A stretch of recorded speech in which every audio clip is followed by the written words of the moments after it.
commencer, j'aimerais vous lire un passage de la Bible qui me touche beaucoup. Parce que la première fois que j'ai lu ce passage-là, j'ai compris à quel point Dieu est un grand créateur, puis à quel point il se souciait vraiment de sa création. Dans Psaume 139, versets 13 à 16, ça dit « C'est toi qui as formé mes reins, qui m'as tissé dans le sein de ma mère. Je te loue de ce que je suis une créature si merveilleuse. Tes œuvres sont admirables et mon âme le reconnaît bien. Mon corps n'était point caché devant toi lorsque j'ai été fait dans un lieu secret, tissé dans les profondeurs de la terre. Quand j'étais une masse informe, tes yeux me voyaient, et sur ton livre étaient tous inscrits les jours qui m'étaient destinés, avant qu'aucun d'eux existe. » C'est grand, c'est merveilleux, parce que déjà dans le ventre de ma mère, le Seigneur reconnaissait mon nom. Il me formait, puis il savait déjà les joies, les peines, puis les épreuves que j'allais vivre. Puis ça me dépasse. Ce qui est encore plus merveilleux, je trouve, c'est que il savait le jour exact et l'heure exacte qu'il allait venir me rencontrer personnellement, toucher mon cœur puis changer ma vie pour toujours.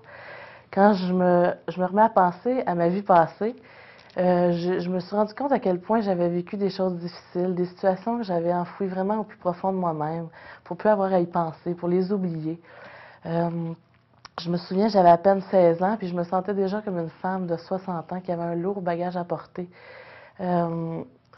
J'étais fatiguée, j'en avais assez de cette situation-là. J'étais tannée de me défoncer, de me geler de plus en plus à chaque jour avec des drogues, avec de l'alcool pour oublier que j'avais tellement mal à l'âme.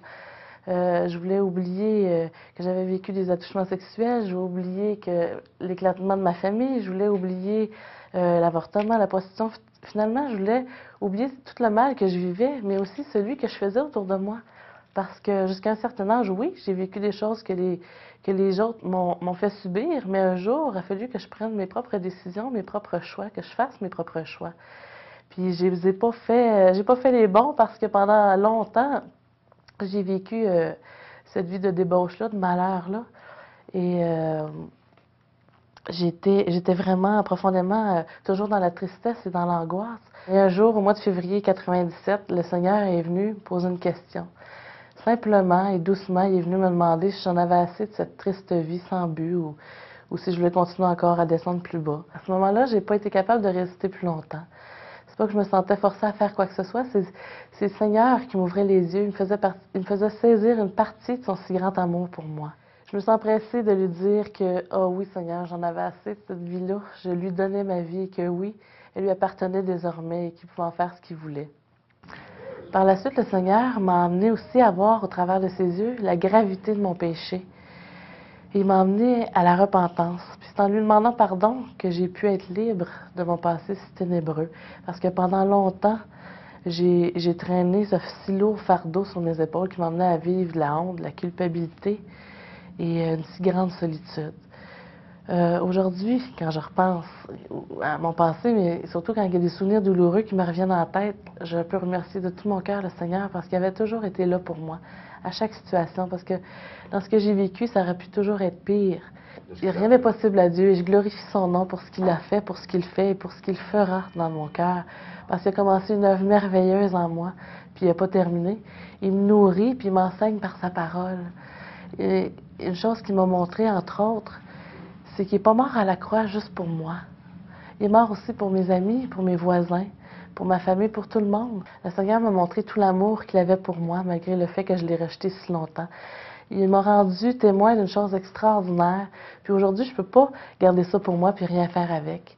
Aujourd'hui, par sa grâce, il me donne la liberté de parler, de partager les souffrances et les peines que j'ai vécues. Mais ce qu'il veut davantage que je fasse, c'est de partager sa belle histoire d'amour avec moi. C'est un Dieu fidèle qui m'a fait le privilège de venir me rencontrer il y a environ 8 ans. Et c'est encore un Dieu qui est fidèle aujourd'hui avec moi à chacun de mes pas. Il m'a donné la grâce de me faire goûter son amour. Et aujourd'hui, mon seul désir, c'est vraiment de servir et d'obéir à sa parole. Je ne suis pas capable de le faire par mes propres forces, mais c'est Jésus qui vit en moi, qui me donne le vouloir et le faire.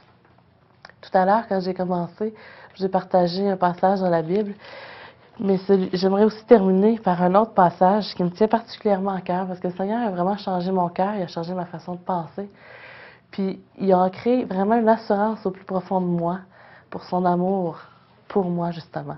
Puis c'est dans Romains 8, le verset 38-39, ça dit « Car j'ai l'assurance que ni la mort, ni la vie, ni les anges, ni les dominations, ni les choses présentes, ni les choses à venir, ni les puissances, ni la hauteur, ni la profondeur, ni aucune autre créature ne pourra nous séparer de l'amour de Dieu manifesté en Jésus-Christ, notre Seigneur. » Amen.